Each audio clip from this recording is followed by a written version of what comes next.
Hey class, so today we're going to be discussing STEAM and the importance of using different materials to create new interesting projects. And today's project that we're going to be watching a video on is a cross multicultural technique where we're using some foil, some markers, and a couple illustration pieces to create our own design. So today's video is going to hinge on one of my colleagues, one of my friends that I work with. She's doing this wonderful tutorial on doing a multicultural piece, getting some fun inspiration that gives you something very easy to make, some very easy with simple materials. Get a really fun project. Hope you guys enjoy. My name is Pamela Major, and I teach elementary school art, so I teach all the grade levels in the school. What we're going to be doing today is metal tooling. I've heard of metal tooling under different names. Sometimes they call it metal embossment, metal forging, red poussé from art is an old art history term. I call it metal tooling, and the kids love it. I generally say this assignment for like my older kids at 4th and 5th grade because their coordination is a little better, and they're capable, and also they have the strength to do that. I see you shaking your hand, and that. It takes a little bit of effort to actually engrave this. What you're going to need is aluminum foil, and this isn't the type that you get from the supermarket. We ordered this through Amazon, but you can also get it through any of your art supply houses like Blick, Saks. You can even get it at Michael's or Hobby Lobby. Is there a certain weight to ask for? Yes, this is 36 gauge. All right. And like I said, even if you use heavy-duty Reynolds wrap, it's not enough. It can't compete with this. So another way of getting this too is by using your oven sheets, your oven liner sheets. I've used those before. And if you look at all these examples, the student examples here, this is the oven liner. And one of the things we said was that it kind of lends a charm to it with some of the little quirks that are in it, like let's say the label and stuff that's already embossed in the metal. But like I said, I also lose a lot of space on that piece when I have to cut around it because a lot of my kids don't like using it. At any rate, you can buy the oven liners at Walmart. You can use pie pans, soda cans. I would recommend that you tell the children to get soda cans though, because someone's going to get cut. Yeah. Like if you take the top and the bottom off the can and then cut it open, you'll have a nice sheet of metal. So, but that I would recommend for someone that's much older and much more careful.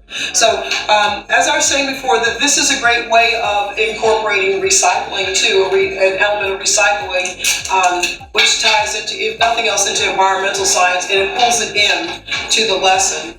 So, anyway, like I said, I did get my aluminum from Recycled Methods.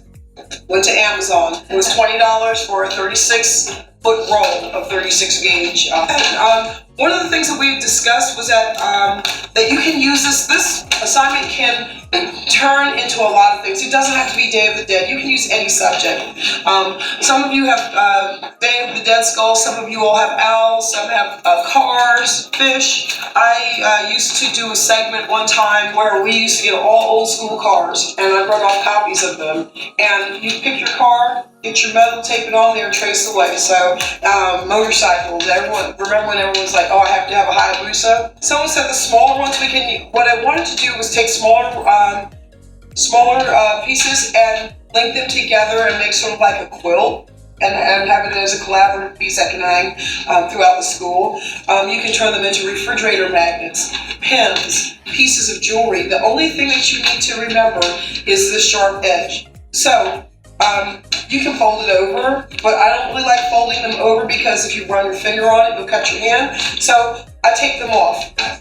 You can use masking tape. You can use that really cute duct tape. That's hot dogs, bacon, footballs on it. And it's really cute because you can tape it across the back and fold it up and have a nice border that closes off the sharp edge. Then you can just go and punch little holes in it and wear it like a pendant, So at any rate, let me explain how we did this. We took our image, it was a skull. You tape that image over a piece of metal. I always tell my children I really am a stickler on craftsmanship. It doesn't mean anything if it's not done well.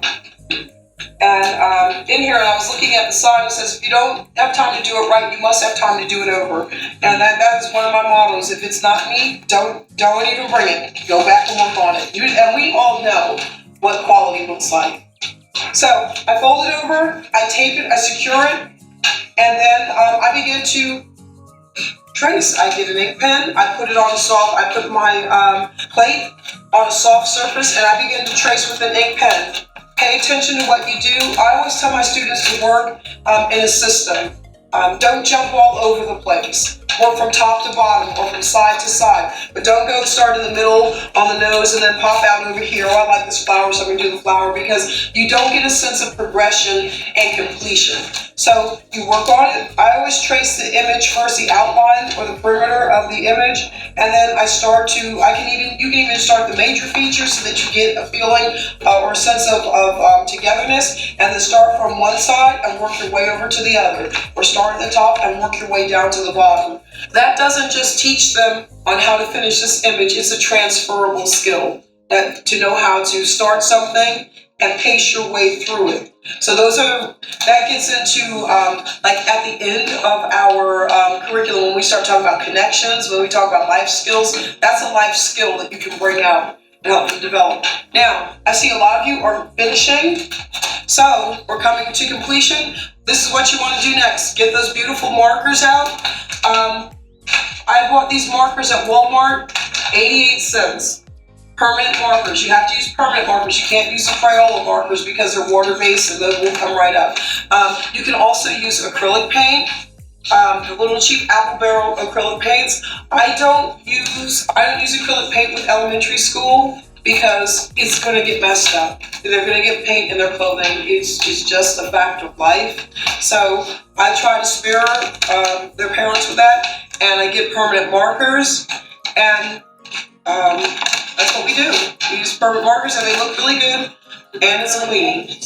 The acrylic paint, I painted on with acrylic. Yeah, I just paint right on it. Here's something else with acrylic paint. Sometimes acrylic paint doesn't always agree with you or with your surface, especially if it's real shiny. You can spray it with hairspray, and that will just and let it dry, and then paint. And nobody's gonna pull it off. It's gonna take your own part. That's why I put that paper there. I was hoping that I said someone's gonna put. I'm trying to make sure that you all have to do for it.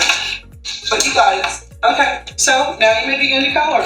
Sometimes the kids are not sure whether there's a part that they did, but you can always look on the back and see, okay, well, I missed that part, or... That's okay, yeah, I always tell them that. It's kind of nice to see, oh, well, your children are going to have that urge to take their paper off and lift it up and look at it. Let me see how to trace.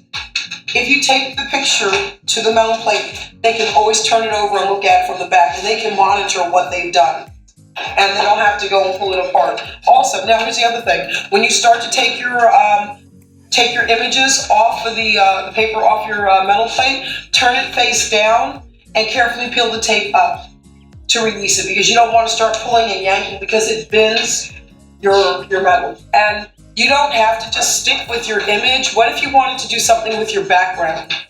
What if you wanted to put in a moon in the background with your owl? Owls are nocturnal creatures anyway, so, or if you have a fish, what if you did seaweed?